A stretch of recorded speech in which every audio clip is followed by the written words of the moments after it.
नमस्कार मु संध्याराणी आपण मानक स्वागत जनाई एमिति भी कहानी रे अर्जुन किपरि बयस फगुणी रे सात रंगे रंगई होईछि चलंतु सुनिबा।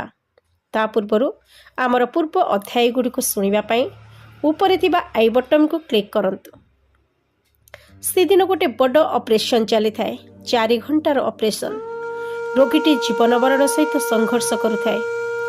अर्जुन प्राणपणे चेष्टा करुथाए रोगीटी को ता परिवार लोक को भल करी फेराइबा पाई।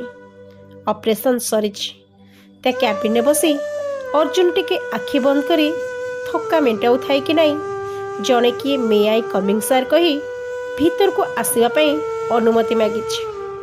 अर्जुन एस कही भीतर को आसवा पाई कहिछि।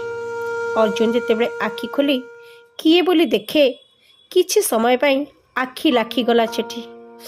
चांद जेमती धरा पृष्ठ को ओह्लाई आसीछि कि इंद्रधनु जेमती सात रंग बिछेई देछि कि मलय पवनटा मनटा को जेमती किछि क्षण पाई दोहलाई देछि कि परी राइजर परीटिको सामने देखि हजि जाइछि ता रूपरे अर्जुन। सार कॉफी झियोटीर एही कथारे होश को आछि अर्जुन। झियोटी पळाइला परे चेहरा को भूली पारिनी अर्जुन। विचलित मनरे से किए बोली पचारिया को भी भूली जाइछि। राति पाही सकाळ हेला अर्जुन बाहरी चिता कर्मपथरे। आज काई अर्जुन टिके बदलिला लागुथिला। आ अर्जुन रो आखि खोजुथिला सेई रूपराइजर राजकुमारी को। किए से झियो अर्जुन से तार संपर्क कौन? अर्जुन कौन ताको खोजी पाइबो? देखंतु हमर आगामी कहानी।